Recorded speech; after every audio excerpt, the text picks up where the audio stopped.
Welcome back to the channel, folks, and despite me saying that the Master Key Attachment Guide would be next, we're going to be taking a look at a different topic for now. For this video, I'm going to be covering what is widely considered the best sidearm, apart from the 357 with Snake Shot, and a gun that for whatever reason, whenever I go up against it, I get absolutely destroyed by it.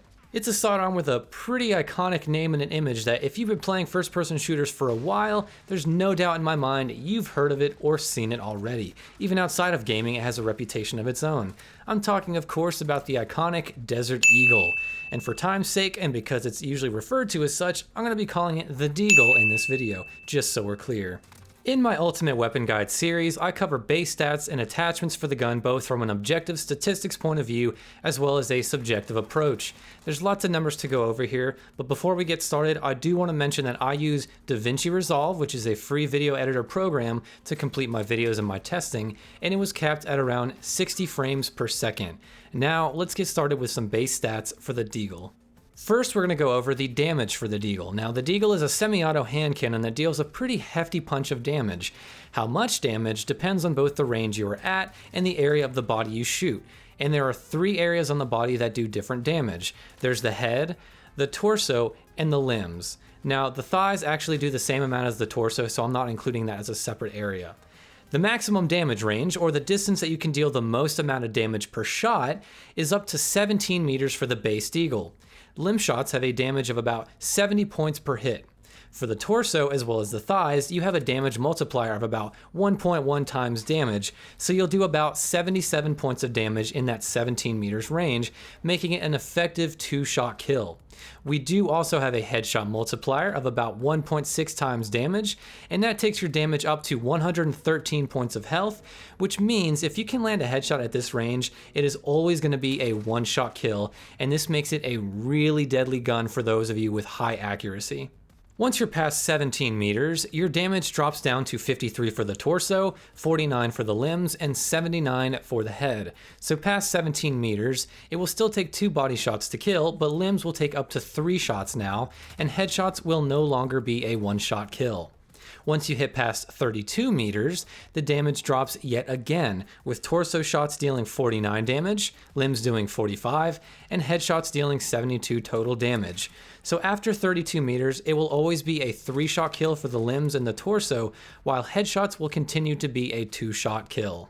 So in most 6v6 maps and game modes like Team Deathmatch and Domination, you're probably going to be getting a lot of 2-shot kills with 1-shot headshots here and there, which basically is how you should be using this gun.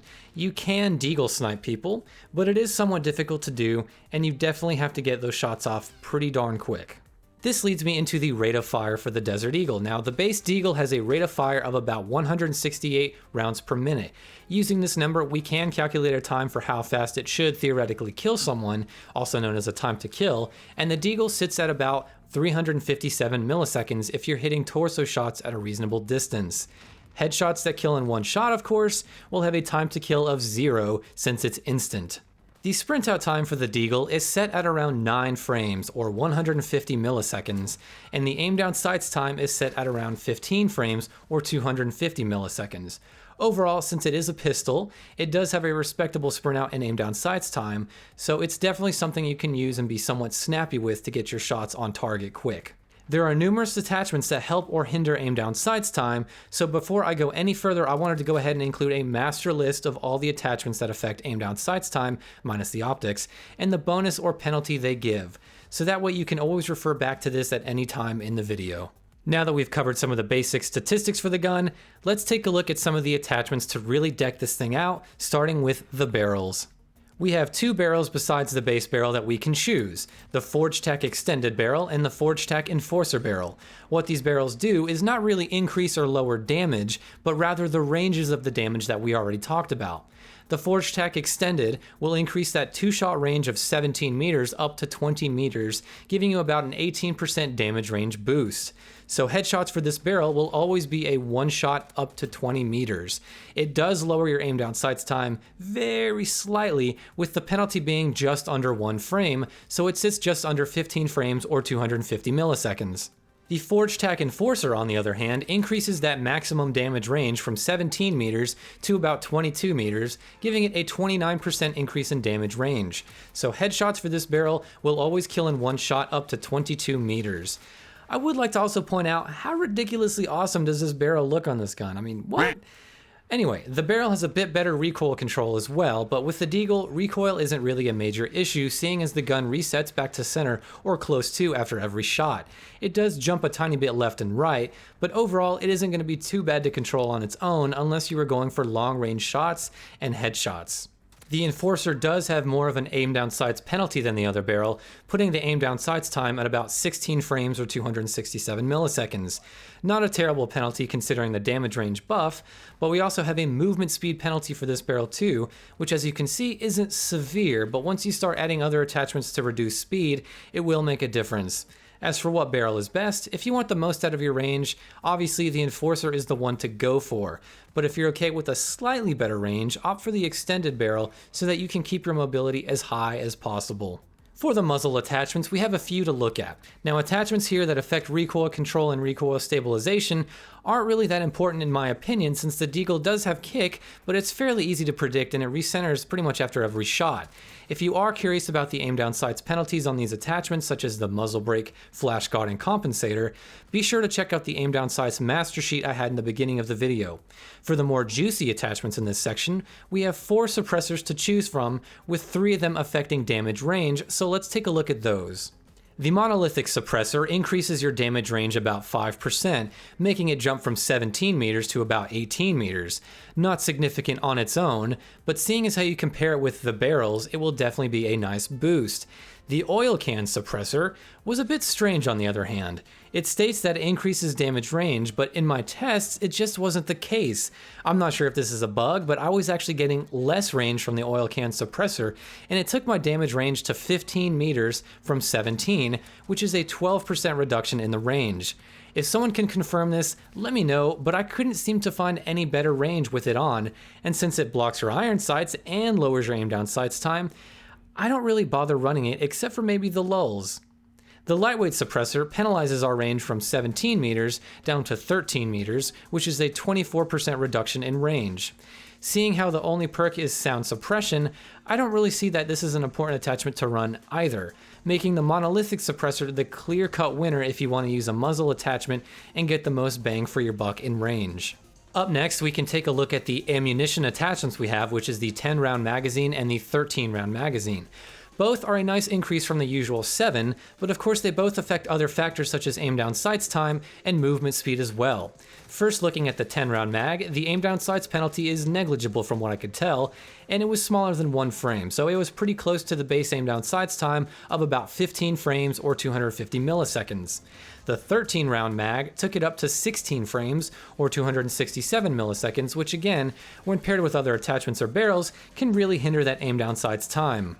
As for movement speed, both the choices lower movement speed, with the 10-round only slightly lowering it, whereas the 13-round magazine had more of a significant impact on movement speed. Just for fun, I decided to see how slow I could be with the longest barrel and the 13-round mag, and well, as you can see, it's really bringing that fast pistol speed to a crawl comparatively speaking. Overall, you could probably get away with just a 7-round mag, but if you want, the 10 is very nice. I really don't need the 13-round magazine, just off my own experience. It feels like a little too much, so I'd rather be a bit more quick on my feet than have that extra little bit of ammo, even if it is almost double the magazine size, but it's mostly just preference and you can choose what you prefer. For the rear grip attachments, we have 3 to choose from. Out of all of them, we have the usual suspects, and of course the most useful in my opinion is going to be the stippled grip tape, which gives you a faster sprint out time as well as a faster aim down sights time. The sprint out time bonus for this grip isn't significant, with it lowering your sprint out time about less than 1 frame from what I could tell. So it still sits close to the original 9 frames or 150 milliseconds. The aim down sights boost, on the other hand, is much more noticeable, and it takes your aim down sights time from 15 frames or 250 milliseconds down to 12 frames or 200 milliseconds. Without a doubt, it's a useful attachment for this alone, and since the other rear grip attachments aren't really that useful for the gun, it makes this one a no-brainer for me personally. The granulated grip tape is going to help with your stability, and the rubberized grip tape does help control recoil a bit better as well, but I don't find these attributes to be as important to counter, especially considering you can't really beat the extra aim down sights time bonus you get with the stippled grip.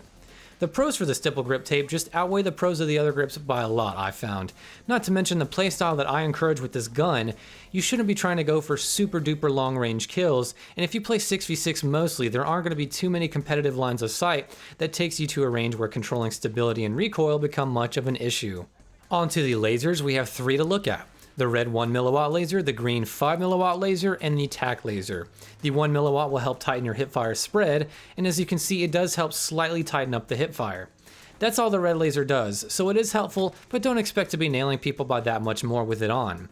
The 5mW laser really tightens up your spread, and so it does help to run this laser, but yet again at the cost of having the green laser give you away unless you are aiming down sights or sprinting. However, it also will decrease your sprint out time by about 1 frame down to about 8 frames or 133 milliseconds. Now combining the 5mW laser with the stippled grip tape still kept my sprint out time at around 8 frames, so don't expect to get a huge buff when stacking these two attachments together. The tack laser helps improve aiming stability as well as aim down sight speed, and it bumps up your ADS time to about 12 frames or 200 milliseconds, much like the stippled grip did. As a note, if you combine the stippled grip with the tack laser, you will get an aim down sights time of about 11 frames or 182 milliseconds, which is nice and snappy. Of course, this is at the cost of having the green laser exposed whenever you are aiming down sights. If you are running the deagle as a true secondary weapon and pulling it out only when you need it, I would recommend the tack laser so that if you run out of ammo and switch, you get that really snappy aim down sights time, and you can continue to fire on the enemy with accuracy and not just blindly hip firing it. The 5mW laser is nice, but the buff to the sprint out time isn't that significant, and honestly I'd rather have the red laser so that I won't be exposed and so that I can approach situations a bit more carefully than if I had the green laser poking around. And if you're going to run the deagle as a primary like how I enjoy doing, try the tack laser or the 1mW. Next up, we'll take a look at the triggers and the rate of fire for them. The base rate of fire for the deagle was at about 168 rounds per minute, which put our time to kill at about 357 milliseconds. The lightweight trigger, which is the fastest trigger we have, increases our fire rate by an enormous amount that you can really feel, and it bumps it up to 234 rounds per minute, which is a 39% increase to the base rate of fire. The only downside of this trigger is the stability is hindered a tiny bit, and you'll see here it does wiggle side to side a bit more, but if you're going for torso shots at a good distance for the gun, it shouldn't be that much of an issue. The heavy trigger lowers your rate of fire down to 150 rounds per minute, which is an 11% decrease to the normal rate of fire. Since the pros of this trigger aren't really that great for core modes at least, I don't really recommend running this trigger at all. The last trigger we have, the match grade trigger, also boosts the fire rate up to 177 rounds per minute, which is only a 5% increase, but it also increases stability for aiming. It's a happy medium, but honestly that 234 rounds per minute fire rate off of the lightweight trigger really draws me in and lets me get some super fast follow-up shots, and it basically lowers your time to kill for this weapon to about 256 milliseconds. I recommend giving the lightweight trigger a try, and honestly you probably won't want to go back to any other trigger after you do. Before we move on to my best class setups for the deagle, I did want to take a look at the reload speed and how sleight of hand will affect it. The base reload time I was able to record was about 1040 milliseconds, or basically 1.04 seconds. This is the time it took when my gun was completely out to when the number in the bottom right side of the screen went back up from 0 so that I could perform an effective reload cancel. Sleight of hand on the deagle will take this number down to about 0.4 of a second, or 420 milliseconds, which is effectively a 60% increase to your reload time. If you use it, it is really noticeable, and it's almost comical how fast you can actually reload this gun with it on. I'd say it's definitely worth a look at as an attachment with whatever class you make, and especially if you're going to be running this gun as a primary weapon. It's not necessary, but it is something that is useful to a lot of players. Now that we've covered the attachments minus the optics, let's go ahead and hop right into some class setups that I like to use on this gun. The first setup is going to be focused on the idea that your deagle is a secondary and you're only going to pull it out when you need it as a backup weapon.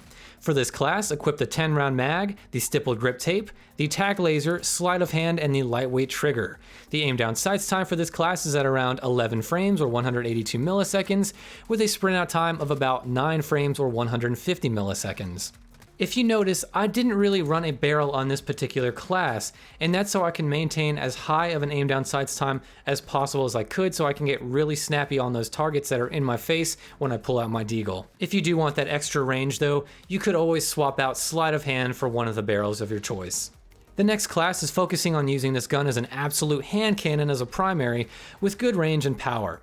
First, equip the monolithic suppressor, the enforcer barrel, the 10-round mag, the stippled grip tape, and the lightweight trigger. This class will give you excellent range for those 2-shot kills while still having a fast rate of fire. The aim down sights time is at about 15 frames or 250 milliseconds, same as the base aim down sights time, and the sprint out time is at 9 frames or 150 milliseconds. Not gonna lie, this is a really fun class to use if you are running and gunning. And that will just about cover it for this video on the Deagle. Overall, it's an excellent sidearm and you can get away with maining it as a primary. Is it as strong as the Snake Shot? I'd say that really depends on your playstyle, but it's definitely a top tier pistol and the Snake Shot is the only other one that can really compete with it in my opinion. Once you get the lightweight trigger, you'll notice it makes this gun feel a lot better, but it definitely had a learning curve to get really good with it, and I still feel like I have a lot of room to improve with it.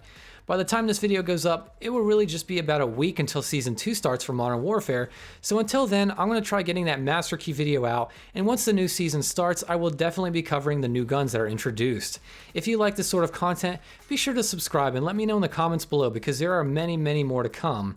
As this Ultimate Weapon Guide series continues, I'm finding ways to make things a bit more streamlined, and I'm continuing to find ways to improve my guides. So if you have any tips or want to talk about anything that I potentially missed, be sure to leave a comment below. And with all of that out of the way, I want to wish you all a happy end or beginning to your day, and I will see you all in the next video. Bye!